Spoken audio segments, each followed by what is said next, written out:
I hate to keep doing this, but the bottom line is the Falcons draft cost them another game today.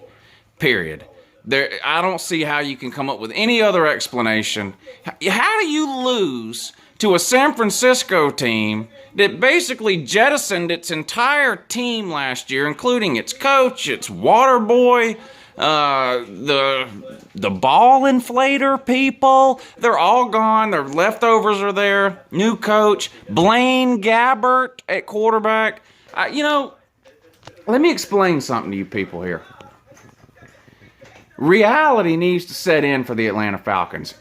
They're not good, okay? They were losing in the fourth quarter of every game they played this year with the exception of one, okay? One.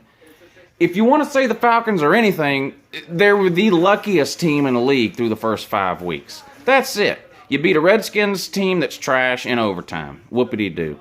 You should have lost to half the Dallas Cowboys team. Whoopity-doo.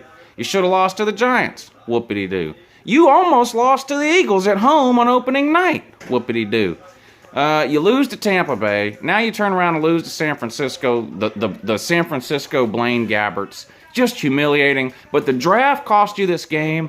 4th down and goal. You don't have a running back that can get that for you. You don't. You just don't. Period.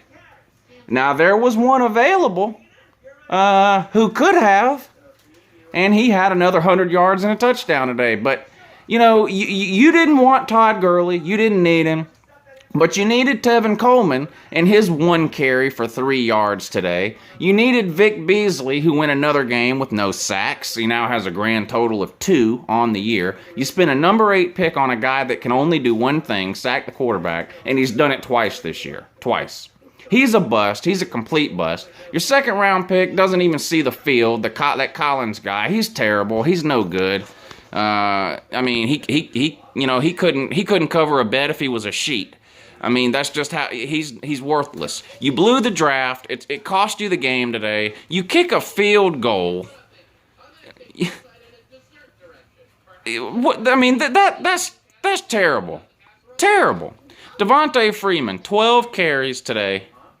12 yards. 12 carries, 12 yards. This joker got 1 yard a carry. That's why you kicked the field goal today. These Falcons fans, watch how they're going to blame Dan Quinn.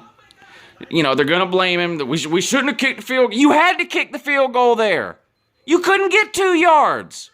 12 carries, 12 yards. That's 1 yard per carry. You're more likely that you lose 3 yards if you run the ball there than you are that you get it. So, of course you kicked the field goal. You have no running back. Devontae Freeman is a fluke. That's it, a fluke. Period. Tell me I'm wrong. Comments down below. Cry below. You blew the draft. I've been telling you and telling you and telling you. And as embarrassing as the Falcons are, I still thought they were going to make the playoffs when they started 5-0 just because of the record in the schedule. The Falcons have the easiest, weakest schedule in the NFL, and it's not even close, and that's not my opinion. Look at ESPN or whoever ranks these schedules. The Falcons' schedule's a complete joke. They don't play any winning teams, except Carolina, who they haven't played yet. They won again today. So the Falcons are not winning the NFC South, so your only hope is to make the wild card. And I have serious doubts now if you're going to be able to do that. You're going to lose to Indianapolis. You're going to lose 2 games to Carolina. You're probably going to lose at least 2 other games. And I don't know if 10-6 is going to get you in as a wild card. You cross your fingers and hope that it will. And it doesn't really matter because there's not a single playoff team in the NFL that the Falcons can even compete with. But this is what happens when you continually blow the draft. You can keep denying it if you want to, for whatever reason you want to. But the bottom line is, I've been right all along. You Falcons video maker, I can't wait to watch these Crow videos from these Falcons video makers and list all these. I'll tell you who the next target's going to be, Dimitroff. You just watch. They won't blame Dan Quinn because they still love him, even though, look, the Dan Quinn honeymoon is over. But they're not ready to blame him. They're going to blame Dimitroff, the general manager, or whatever he is. But what does the general manager do? Personnel decisions. You blew the draft, and it cost you today, and it's going to continue to cost you. So, I'm having a good morning, Falcons fans. I don't know.